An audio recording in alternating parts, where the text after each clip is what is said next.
Sorry about that. Of course, welcome to another episode of the Victorious Ones podcast. Of course, a place where gaming meets sports meets movies is what gaming meets sports meets movies as well as inspiration. Inspiration, of course. I'm your host, King Vaughn Jr. Sorry about the little error that happened just now. Nobody really paid attention to it. But yeah, of course, for those that are watching by way of Twitter/X, following by way of that. You can follow me on that platform at 301 King Vaughn Jr. You can follow the show's Twitter page or X page, whatever, at Victory Pod One. You can also follow me on Instagram at Mr. King Vaughn Jr. You can also follow the show's Instagram page at Victorious Ones Podcast. I'm also the social media producer for the unpopular review wrestling show Perfect Flex Talk Radio, of course, which takes place on Mondays at 6 p.m. Hosted by none other than friend of the program. Friend of the program, Mike Knox, and for those that are watching by way of Twitter, thank you very much. And for those that are watching by way of YouTube, of course, you can go youtube.com/@VonWrestler Jr. And please make sure to like and subscribe for more great content. And also, all my links are on my YouTube page as well. So for those that are having me streaming by way of YouTube, so of course, like streaming by way of that. Like I say, you can follow each and every one of those links on my profile. To support, to of course, follow each of those links on my profile to follow the podcast and make sure to stay up to date as well. And so, quite a week, just recently when it comes to the world of wrestling, when it comes to the NFL, and just when it comes to just things miscellaneous in general. Now, of course, I want to say that last week was an amazing week because especially kicking off the year right, for New Year's revival, it was amazing. And so now I am motivated in the season of chasing down Lions. That's how I'm feeling right now. And so that's what it's all about right now. This is when it comes to this podcast. This is the season of chasing Lions. You know what I mean? And so, like some of those that are watching by way of YouTube, you're able to stream without any interruptions or anything like that. And so, so of course I'm going to go into this week when it comes to NFL, a wild card round.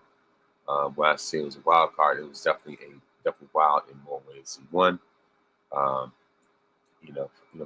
First and foremost, obviously, Pittsburgh Steelers just completely, ran down the Baltimore Ravens.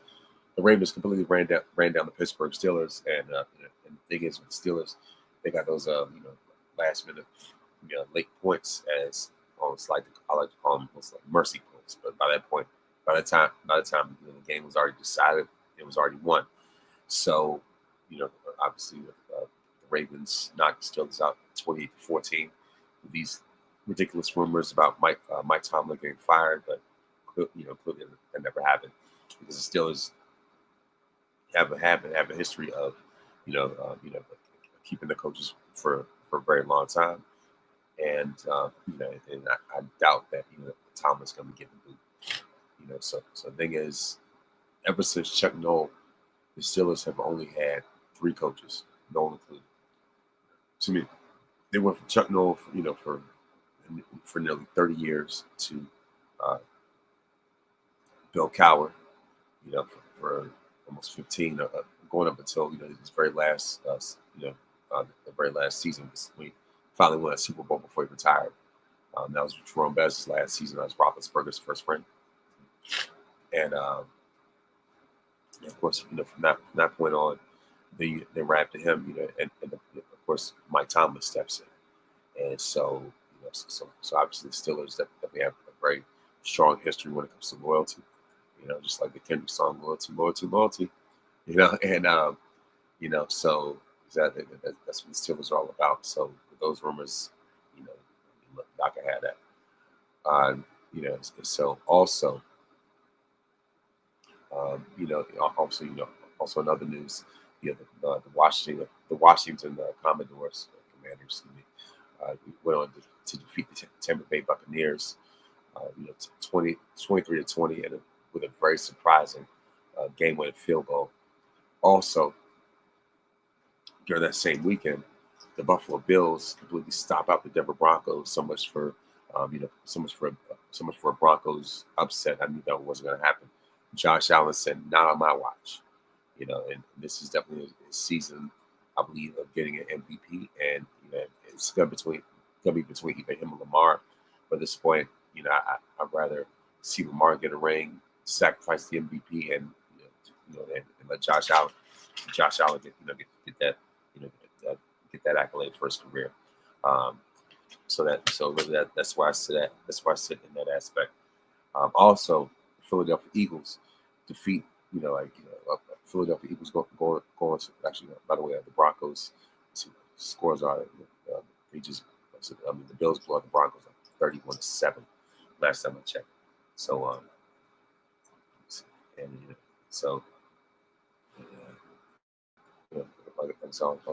also Philadelphia Eagles defeat the Green Bay Packers.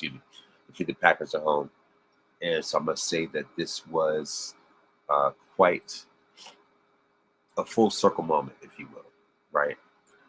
Because the season started. I remember, the first games of the season was a Friday night game. It was in Brazil. It was Eagles versus Packers, and the Eagles won that game, right? So they start off the season defeating the Packers, and they go on to end the Packers season. And what's insane is that first game of the season, Jordan Love gets injured. Whereas now we go to the playoffs, Jalen Hurts is out. So yeah, like I said, that was very full circle-ish, if you will. So I have the final scores. The Bills stomp out the Broncos 31-7. Ravens defeat the Steelers 28-14. Texans crush the Chargers 32-12. Not even close. The Eagles knock out the Packers. Cut up the Swiss cheese 22-10. The Rams rout the Vikings 27-9. It's like Minnesota didn't even exist. Of course, the Commodores defeat the Buccaneers 23-20. So the divisional round, we have the Ravens versus the Bills. We have the Chiefs versus the Texans. Next up, we also have the Rams versus the Eagles and the Commanders versus the Lions. So those are the divisional round series. So there you go. So there you have it when it comes to the week in NFL news. And now it is time to move on to other pressing matters, if you will. And by the way, speaking of pressing, I definitely have to do my All-Star, like All-Star game voting as well. And so shout out to Keeks, online, who's already done her voting herself. So it's definitely time for me to step up to the plate when it comes to that. Because the Nuggets demolished the Mavericks last night. I mean, it wasn't even a contest. It would be funnier, if it wasn't so tragic. You know what I mean? And so, I mean, they just the Mavs look like a shell of themselves, look disgraced in that game.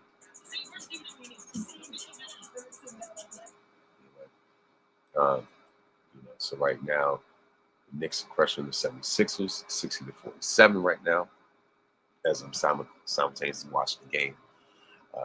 So we cover all kinds of stuff on this podcast, not just wrestling, but entertainment, NFL, NBA, whatever it is, you name it. Whatever's on my mind, whatever I feel like is the best thing to really cover at the moment, we'll go ahead and talk about it. So next up, we're going to talk about SmackDown. Since Cody was saying what was there to talk about, what everybody want to talk about, right? So, so of course, with this past Friday's SmackDown, we have Chelsea Green versus Michin, and the winner of that match, none other than the United States champion, my U.S. champion herself, Miss Chelsea Green. Once again, she ends up winning her Saturday night main event rematch. No big deal, whatever. Then we have Los Garzas versus Pretty Deadly. And Pretty Deadly is back and better than ever. only. However, Los Garzas go on to defeat them. So much for that. And of course, I'll also see Shinsuke Nakamura versus LA Knight, and this match ends in a no contest. And it was definitely fun, but the ending kept it from being what it could have been. Just extends their rivalry even more as the match ended in disqualification because Tama Tonga and Jacob Fatu interfered. So earlier in the night, earlier in the show, LA Knight helped lock them out of the building, so they were definitely getting their revenge. Obviously, Jimmy Uso and Cody Rhodes came out to run them off and issue a challenge for the tag match that, of course, obviously was accepted. So as we all know, Nakamura and LA Knight's rivalry continues. Next up, we have the A-Town Down Under versus Motor City Machine Guns, Mid City Machine Guns, whatever you call them. The winners of this match, Mid City Machine Guns, as they defeat obviously A-Town Down Under. So I'm just letting you see when it's only a matter of time before A-Town Down Under, eventually implodes, because it's just like Austin Theory just got his ankle stuck to a ball and chain with this tag team. They're definitely not doing him any favors at all whatsoever. Next up, we have a fatal four-way between Naomi versus Bianca Belair versus Bayley versus Nia Jax. And the winner of this match, this fatal four-way, is Bayley. And the thing is, like whenever Nia was in the ring, and clearly Nia was definitely out for revenge against Tiffany after last week. I mean, and like Nia came out and called her ungrateful and threatening in her life, aka unalive her pretty much, threatened to kill her, aka unalive. But yeah, anyway, this led to a fight that ended with Nick Aldis booking a number one contenders match to see who gets to fight Tiffany next. And so this is where the fatal four-way match was born. So the other three teamed up on Nia and drove her out the ring almost immediately. So it was all about eliminating whoever was the main threat. So whenever Jax was in the ring, everyone wanted to fight her, just much like how she's always is. And that was always the case in the Royal Rumble. So as soon as she was thrown out again, Bayley and Bianca would start going at it. And so these two have a lot of issues going back to 2023. I even go further than 2023. I even go as far as like 2021 when they had that Hell in a Cell match. And so they were on back like Naomi and Bianca did against each other. Since they're tag team champions, obviously. So of course Candice LeRae definitely showed up to provide support for Jax, but not making a difference as Bayley's got the win with the rose plant on Naomi. So clearly, as I like to say always, the level of improvement that Nia Jax made over the last couple of years cannot be understated. She's so much better at everything she does in the ring now, no matter what. Next up, we have Jimmy Uso and Cody Rhodes versus Jacob Fatu and Tama Tonga. The winners of this match, Jacob Fatu and Tama Tonga. That's what it is. That was the wrap up this week's SmackDown. No sign of Roman, no news of Roman at all whatsoever when it came to this past week's SmackDown, especially after how amazing his match was with Solo with the very first Raw on Netflix. I mean that show completely did numbers. It was a game changer. More ways than one. It definitely gave a great first impression to what the future will hold when it comes to the world of WWE merging with Netflix, and also a couple of things that I have to get out of the way before going further. One thing I meant to address also: congratulations to Roman Reigns for being on the cover of WWE 2K25. So there's no other news yet in terms of the game, well, other than screenshots, of course, recently. But in terms of gameplay, in terms of what they're gonna have when it comes to the story mode aspect of it, is like what type of showcase they're gonna have. Is going to be like my career once again. So nobody knows what is going to be showcased, Road to WrestleMania, whatever it is. Just because 2K24 was just so monumental, I would say that 2K24 is in the conversation for being the GOAT 2K game in my estimation.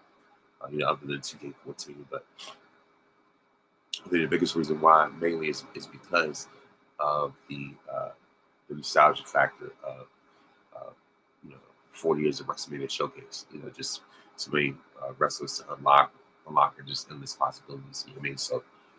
So if anything, I'm definitely gonna milk 2K24 all the way. It's in terms like especially with universe mode. I mean, I still have a lot of juice left when it comes to that. So we'll make sure I go through this end game when it comes to like when it comes to finishing universe mode at WrestleMania. So that's my ultimate goal, so I can fulfill my own WrestleMania dream card, right? So that's just my aspect. But yeah, I digress. So yeah, so like I said, Roman is on the cover. This is the cover star for 2K25, and I believe that this will be his redemption for how bad 2K20 was, where him and Becky were both on the cover of the game. The game was 2K20 was so bad. So I don't mean to divert, but I just have to kind of go on a tangent. But the thing is, 2K20 was so bad that it was losing money for WWE. It was costing the company money, and so like I said, because WWE was hemorrhaging so much money off of 2K from 2K20, they had to take a year off, not even do 2K21, and hit the reset button. It was like, you know what, we're gonna start over, skip a year, and go to 2K22, and that's what was a game changer and really set the course for WWE 2K now as we know it. So yeah, so I, going around about all that to say that Roman deserves it, especially with the era of his tribal chief run. So I believe that he's more than deserving of being rewarded that honor. So yeah, so that's really what it is. That's where I stand right now when it comes to that. Next up, when it comes, and also when Vincent Kennedy McMahon Jr. Has officially, apparently he's already officially settled his lawsuit, as we all know, and who knows what the future holds for Vince. Clearly he came out with some BS PR statement, whatever. All right, Bill, even though the lawsuit is settled, still reputation is never going to be the same after this, and so yeah, so as far as that, there are people that talk to people saying that Vince may start his own company. Ain't nobody, want to hear that. Ain't nobody come to see Vince, So yeah, that's, like I said, as far as that, all right, whatever. Just kind of like one there after the other. Nobody's checking to see what Vince is going to do in 2025, especially with the way this documentary has been doing numbers on Netflix. I mean, and next up we have Raw on Netflix, because here was the biggest news. Here was the biggest news of Monday Night Raw. Raw, obviously, is on Netflix moving forward. So this week's Raw took place in San Jose, San Jose, California. Of course, my thoughts and prayers still go out to those who lost everything in that California wildfire. It had so much, so much stuff that was destroyed and devastated. I mean, I would never wish that on anybody. So my thoughts and prayers, condolences go out to the people of Los Angeles, and I'm looking for whatever way I can contribute. Whatever donation that I can give, I'm all for it. I'm all for the cause when it comes to LA. So yeah. Anyway, Monday Night Raw took place in San Jose, home of the San Jose Sharks, home of Bayley himself, legendary 4 horsewoman, And also, San Jose was the same place that the 1998 Royal Rumble took place, where Stone Cold Steve Austin won the Royal Rumble, and will go on to that kicked off his road to WrestleMania, as he would go on to defeat Shawn Michaels at WrestleMania 14. So the 316 official true road to WrestleMania, minus Bret Hart submission match. Outside of that, I'm talking about Stone Cold's real official road to the WWF title. He could not be stopped, right? That journey, that iconic 98 road to WrestleMania journey, which solidified the Attitude Era, cemented the Attitude Era, if you will, right? That journey started at the Royal Rumble in '98 in San Jose. So that's obviously that's where Austin 316 really kicked off when it came to the championship. So that was his road to WrestleMania. So like I said, Monday Night Raw took place. Of course, Monday Night Raw took place in San Jose, and clearly kicked off with with CM Punk, and so when I say that, this was, what is it? Like I said, this episode of Raw, really kicked off some serious violence. It definitely did, right? And so on the heels of a great victory over Seth freaking Rollins, in one of the most anticipated matches in recent memory, last Monday Night Raw, this is going to go down as a Monday Night Raw classic, in my estimation. CM Punk kicked off the second episode of Raw on Netflix, live from San Jose. Of course, Mr. Straight Edge himself, Straight Edge superstar, wasted very little to no time getting down to business, as he is joining John Cena and throwing his name in the hat for the Royal Rumble. And so, and I like how Punk threw a little nod at Cena when he did this, as far as not being able to see or whatever the case was. It was definitely a Cena reference, because last week John Cena acted as if he wasn't going to get another record breaker title run, but he goes on to put his name in the hat. To throw his hat in, no pun intended, for the Royal Rumble.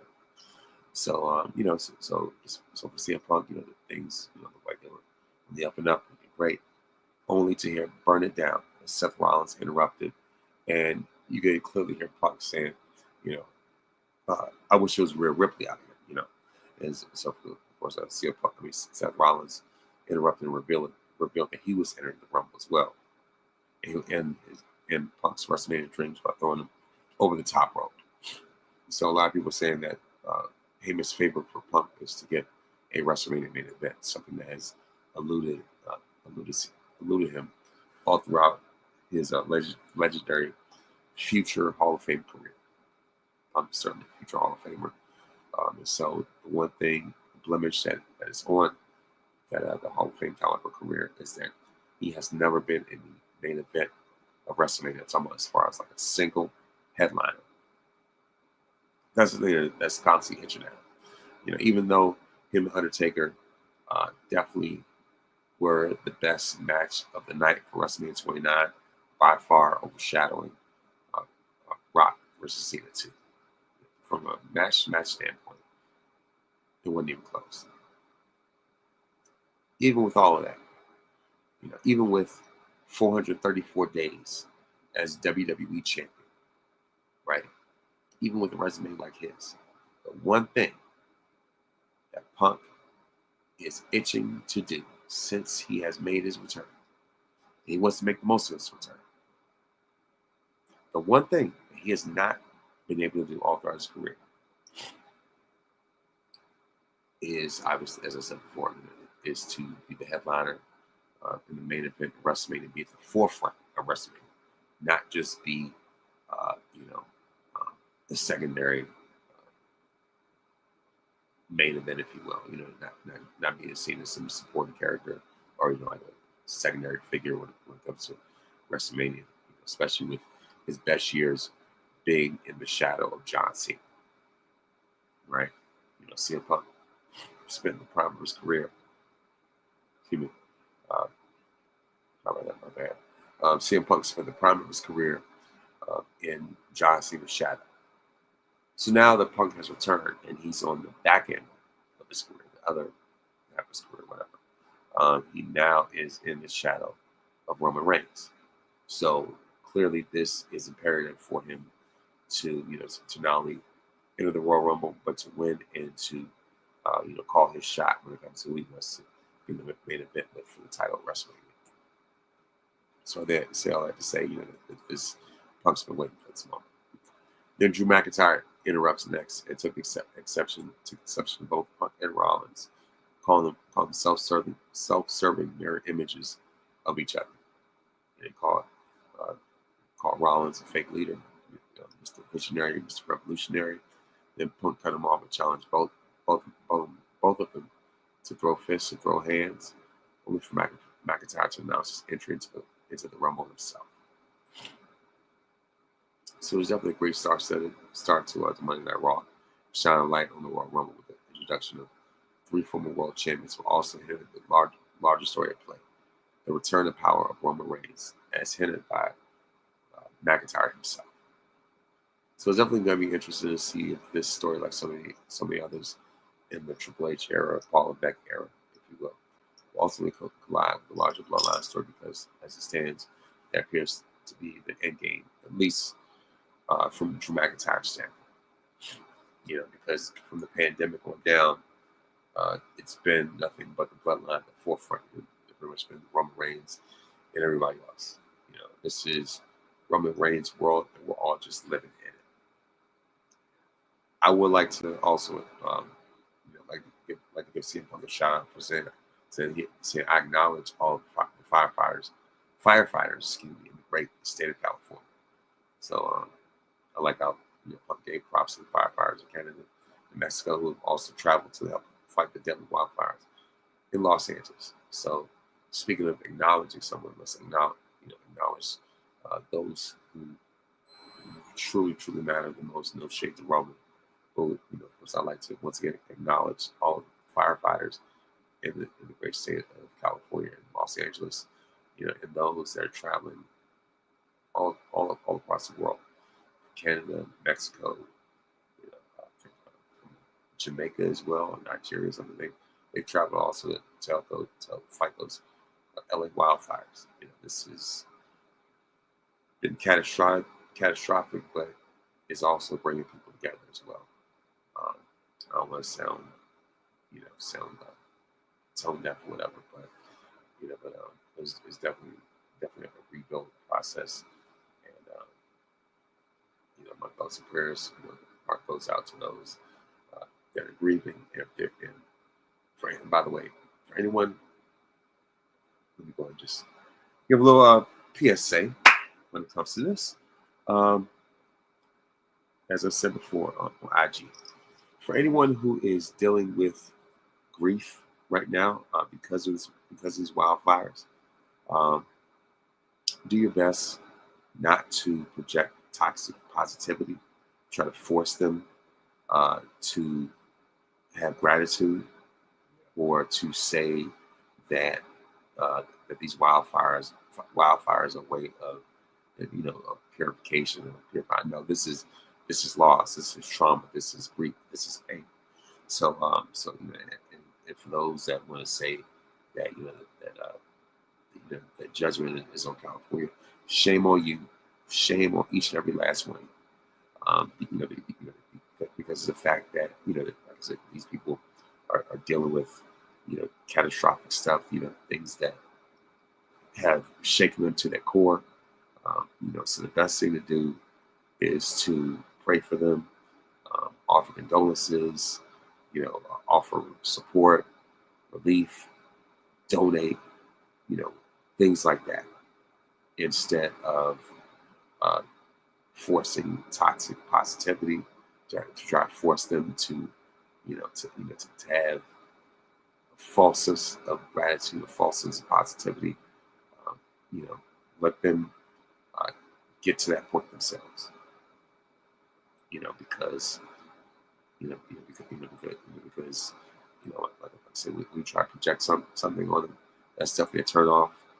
Um, and at a time where, like I said, what they don't need your uh, unnecessary 25 cents, let alone 2 cents.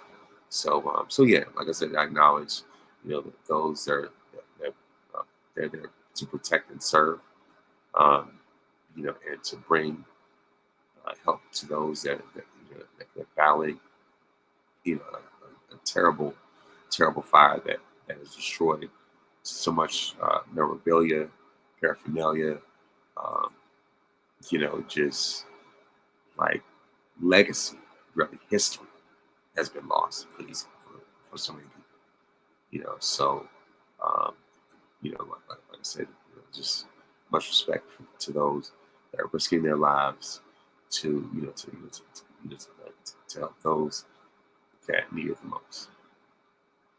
So telling someone that at least they're still alive, that ain't enough. It takes way more than that. But yeah, I digress. That's my another PSA right now. I'm really in like PSA mode right now at this point. Definitely have a lot to get off my chest. This is 2025. This is the year of just say how you really feel. So yeah, so just little words of wisdom. I guess I gave a few a little too early, a little spoiler alert. But yeah, there you go. So yeah. Anyway, so outside of that, um, of course, CM Punk also. With that being said, after Punk, gave that tribute, he also told us Seth Rollins he said one of those things no longer on my plate, and that's Seth Rollins. And also said, John Cena, I see you, and I always have my friend.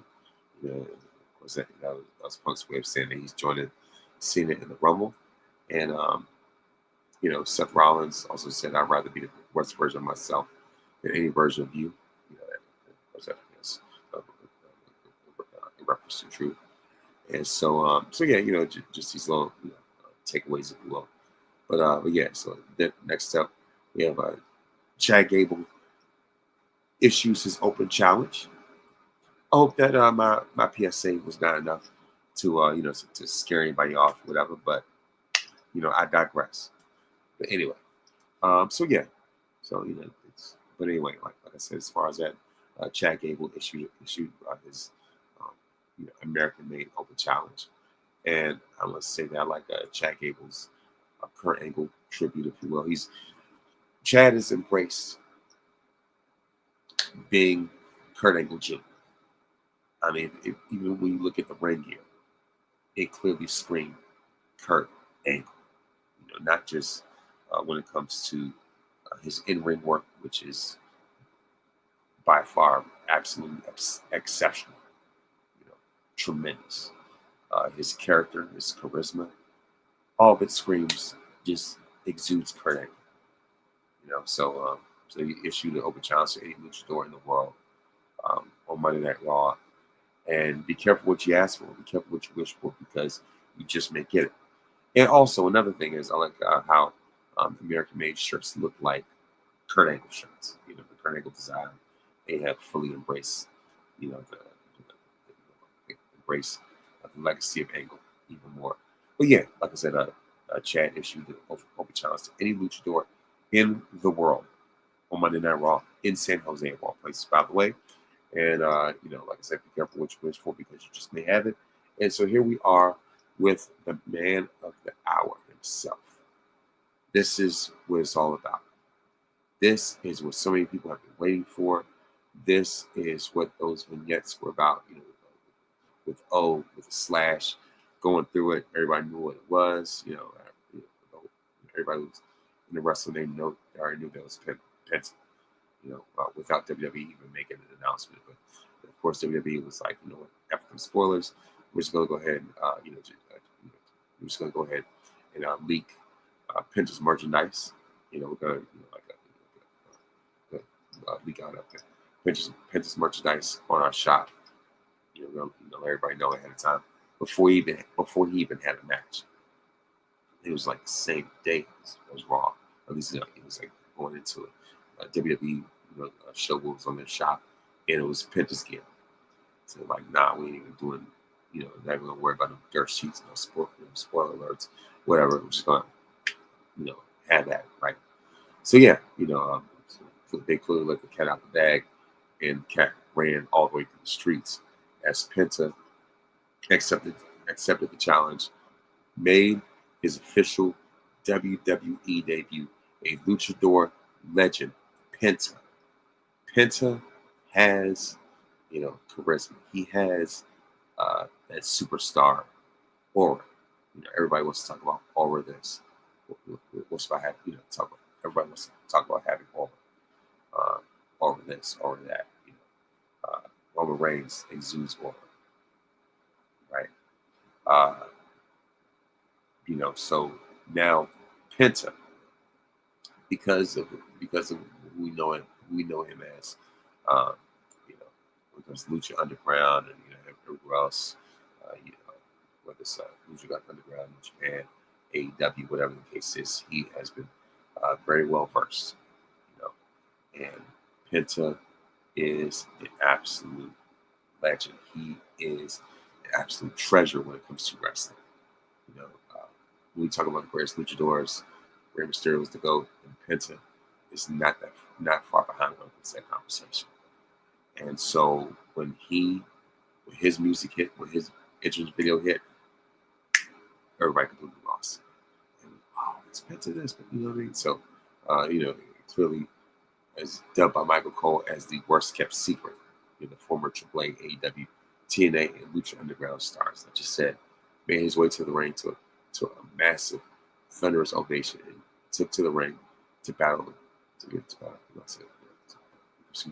battle the former champion himself, Chad Gable. So what ensued was a fantastic match between two veteran competitors, two very well established, ring generals, if you will. And so this was nothing short of exceptional. And Chad Gable showed why he can go. He did, and throughout the match, he definitely targeted Penta's knee, looking to take his high flying arsenal away from him, so by attacking his foundation, which is the knee. So that way, you neutralize Penta from flying high, which is what he's famous for.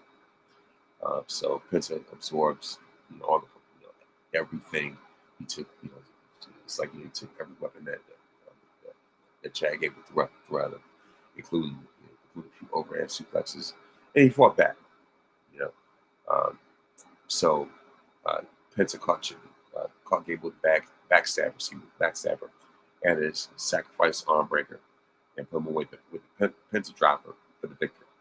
So after the match, Penta cut a promo thanking the fans, prompts a new era for him in WWE, and delivered his trademark catchphrase, obviously to close out the promo.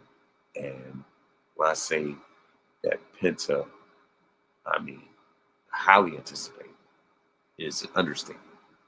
This has been a moment that so many have been waiting for, and people, initially there were sites that were at first reporting negative feedback, if you will, backstage, but then later on they talk about what more so of the positive feedback, the positive impact, and how there are a lot of people that are definitely definitely happy to see Penta.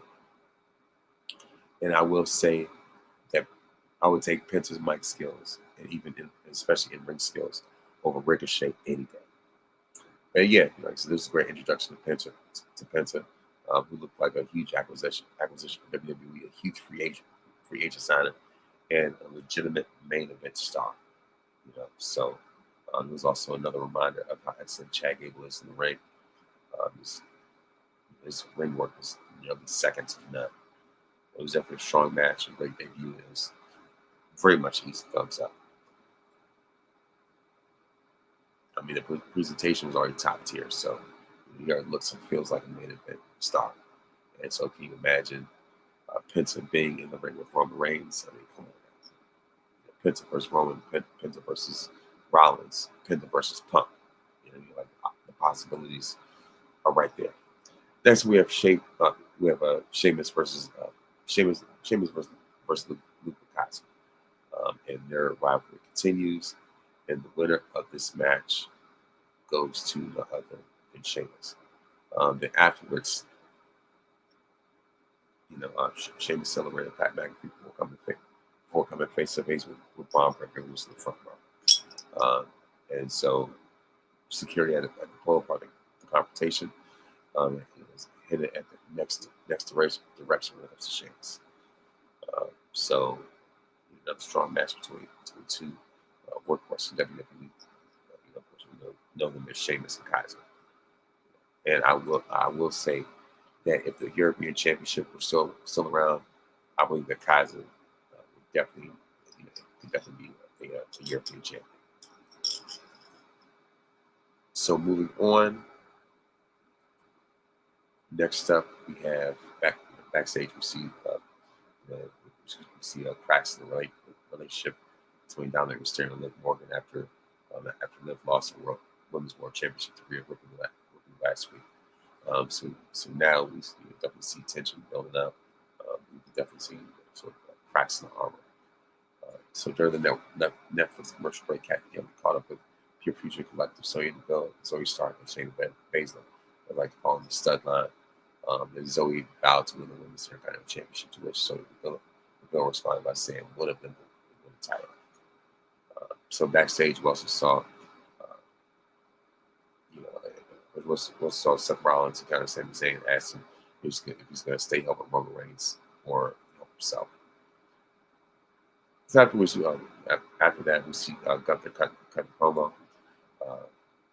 But before that, Karrion Kross confronted The Miz and informed him that the last 6 have been moved to SmackDown. So from there, until Sami Zayn, they foresaw the friendship falling apart, and Miz made fun of him for not winning the World Championship. This led to Sami Zayn to Sami setting up a match with Miz for later on in the show. And meanwhile, Gunther comes to the ring to cut a promo, but before he could even say anything, Jey Uso interrupted and issued a challenge to the ring general for the Royal Heavyweight Championship at Saturday night's main event on January 25th in San Antonio, Texas. And shout out to Jey Uso for that other custom-made Yeet shirt with the San Jose Shark. I thought that was great. After some typical condescending from Gunther himself, Jey Uso delivered a response in which he said he bets on himself every day, and he's taking that world title. So now we see more and more why Jey Uso got a 90 on 2K24 for a reason. Even though I would not necessarily put him that high, but that's another story. Next up, we had the Women's Intercontinental Tournament final between Lyra Valkyria and Dakota Kai. And so earlier, early on, Lyra Valkyria got the best of Dakota Kai in the beginning of the ring tournament and Monday night in San Jose. And she sought to make it 2-0 in tournament action, this time with the Women's Intercontinental Championship and the right to etch her name in the history books. So anyway, it was definitely a hard-hitting match between these two. Great hard-hitting match between these two over the last 5 years. It was, as we saw Dakota Kai overcome a focused attack by Lyra Valkyria and deliver the finisher. The Irishwoman rolled to the outside, though, not allowing Kai to capitalize. And only a few moments later, renewed Lyra Valkyria delivered the night win, scored the pinfall, and earned the victory. And so now the winner and the very first ever Women's Intercontinental Champion is Lyra Valkyria. So there you go. There's definitely a sign of respect between the two competitors. That grand celebration that follows the winner bash in the historic moment. So the thing is, Lyra, after falling short of winning the aforementioned Queen of the Ring tournament, as far as last year, Now she's made the most of her second opportunity in that setting, captured her first main roster goal and adding her name to the history books. So once again, the winner of that match goes to Lara Valkyria, who's now your new NXT Women's Intercontinental Champion. Then we see Sami Zayn versus The Miz. Sami Zayn obviously defeats The Miz. Then we have our Rhea Ripley with a promo, only to be interrupted by Nia Jax, who will end up going to get interrupted by Bayley. And so we see, and the thing is, Nia came out clearly with a huge crowd of boos. You know, I mean, the way they booed her, you would have thought it was Hogan coming back. But yeah, you know, of course, Nia was talking about some other stuff like this transfer window from going for SmackDown to Raw, and how she's looking to challenge Rhea Ripley for the title, only for Bayley to step in Nia's face, and this is when chaos ensues. Ultimately, Rhea and Bayley team up to eliminate Nia. And clearly, the MVP of that segment had to be Nia's outfit. Next up, finally, we have a street fight with Damian Priest versus Finn Balor. Let this be the exclamation point. Nail in the coffin for Judgment Day. As Damian Priest, as Damian delivered something heavy, which is choke slam. And the match also featured Finn Balor driving Damian Priest through the table with the coup de grace, only for the Archer of Infamy to respond by tackling through the timekeeper's position. And so raises the edge to the table on the floor, and Son of Heaven earned Priest a hard-fought victory. So just as he's grabbing Finn's throat, he yells, "Am I my brother's keeper?" So clearly, Damian's definitely been watching a lot of New Jack City right before this match. So now I think it's time for, just like Rhea Ripley, I think it's more the time for Damian Priest to further separate himself, from anything Judgment Day related. And so that is it for this week. This week's Monday Night Raw on Netflix. I have to give it an A. And finally, when it comes to the week of wrestling, I'm talking about NXT and the reactions after New Year's Eve sleep. As we see Obafemi celebrate the NXT Championship. And I like how Oba embraces that Nigerian Thanos persona, because he starts off quoting Infinity War. I think my favorite line in that movie. Thanos says, "Dread it, run from it. Destiny arrives." All the same Oba quoted, line for line, word for word. Right. And I must say that the Oba has also picked up The Rock's fashion sense, because that shirt reminded me of The Rock's $500 shirts from back in the day.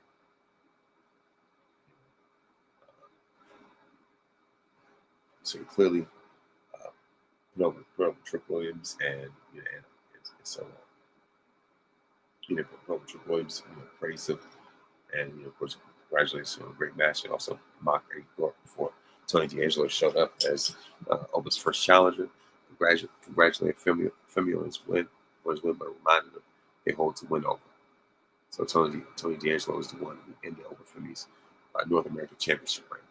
So Rich Holland also came out and got into a fight with Tony D as Femi was attacked by Eddie Thorpe, aka Tattoo Tatanka, with a leather strap, which likely means we're going to get a strap match for the title between them somewhere in the future.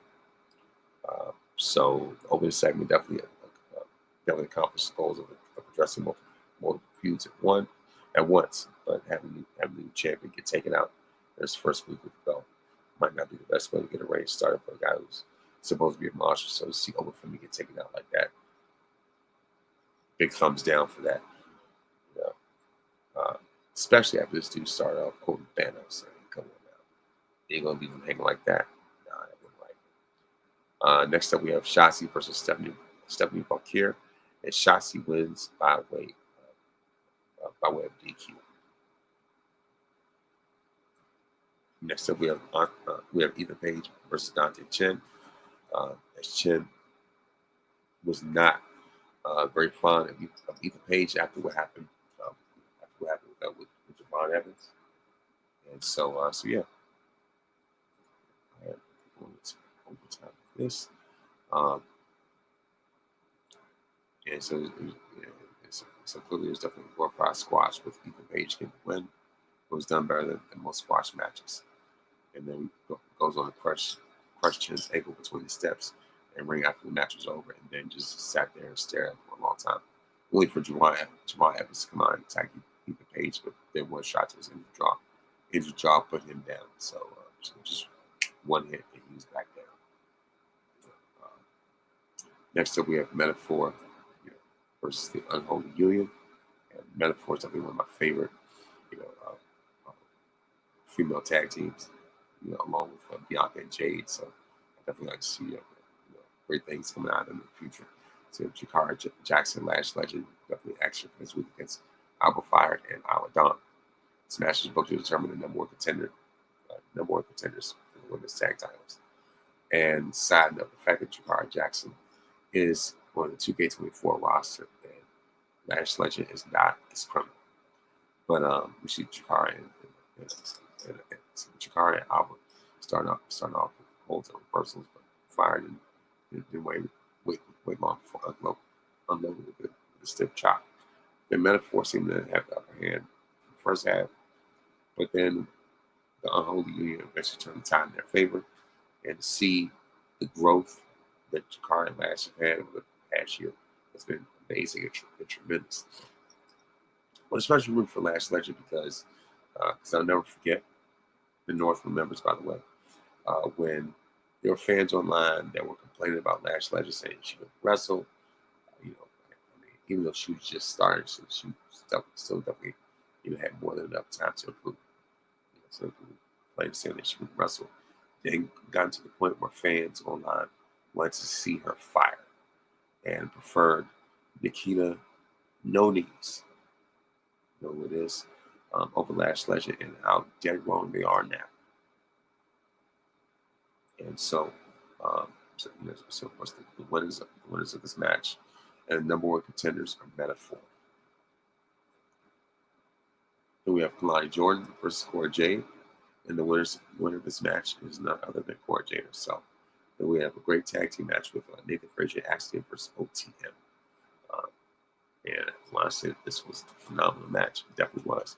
So Axiom and Frazier going to defeat OTM. And also that there was even a segment between Bayley and Roxanne Perez. I was like, wow. They're definitely really choosing violence and leading into of course, their Vengeance Day is a side note. NXT Vengeance Day is going to be in DC Valentine's Day weekend, Saturday, February 15th. That's something I myself am looking forward to. So I know it's definitely going to be something great. So it's going to be the first time that NXT takes place in DC. So that is very, very much historic. And so it's pretty much that covers it when it comes to wrestling. And so I'm going to run off some of these birthdays real quick.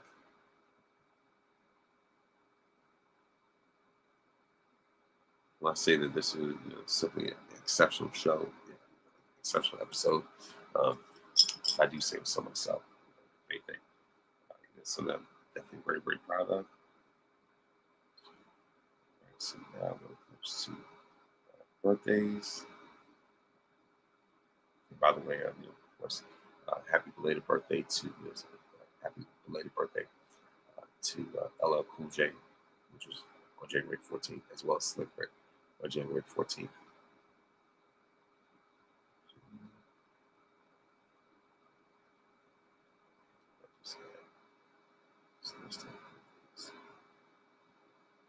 Oh yeah, here it is. So yeah, of course, on January 14th, the late great Carl Weathers would turn 77. On that same day, once again, as I said before, LL Cool J turns 57. Slick Rick turned 60. January 5th, of course, on January 12th, also, Howard Stern turned 71. So just a little backtrack. Anyway, January 15th, the late, great civil rights icon and just world icon itself. A real life superhero, Dr. Martin Luther King Jr. would turn 96. So of course, on January 15th, Shane McMahon turns 55. On January 16th, Debbie Allen turns 75. On the same day, Sade turns 66. Aaliyah would have turned 46. January 17th, the late great Muhammad Ali would have turned 84. Actually, yes, actually 83. Excuse me. The late great Muhammad Ali would have turned 83. Excuse me. On that same day, Betty White would have turned 103. Dwayne Wade turns 43. Of course, our basketball legend, Dwayne Wade. By the way, he needs to have a better statue, by the way. Like I said, D. Wade turns 43. Of course, comedy legend, the one and only Jim Carrey turned 63. He's amazing and sonic. January 17th, the late great James Earl Jones will turn 94. On that same day, Steve Harvey turns 67. Michelle Obama turns 61. Ray J turns 44. So Joy Taylor turns 38. In the news more ways than one. David Ruffin would have turned 84. Ted DiBiase turned, was on January 18th. David Ruffin would have turned 84. Ted DiBiase turned 71. Batista turns 56 on January 18th. And Keith Olajuwon on January 21st turned 62. And that's it when it comes to the birthdays this week. And so before I go, I would like to give a word of wisdom, and it is that, of course, my word of wisdom is that God has called us to chase after the lions in our lives, the lions in our emotions, the lions in our minds, the lions that come to chase after our communities, our way of life, the financial lions, mental lions, spiritual lions. God has called us to chase after those. And God has also called us to be ambassadors of peace. So that when people see us, we can respond in the way that we know that God is in control. So those are my words of wisdom. And also remember, you are victorious because greater is He that is in you than he that's in the world. When you put God in first place, you don't have to worry about being in last place. So please make sure to listen to this podcast on iTunes, Spotify, Google Podcasts, anywhere else that you download podcasts. Please make sure to watch this podcast on YouTube as well. Of course, thank you very much for watching and listening. And may this day be the very best day of your life. Thank you very much, and have a great day.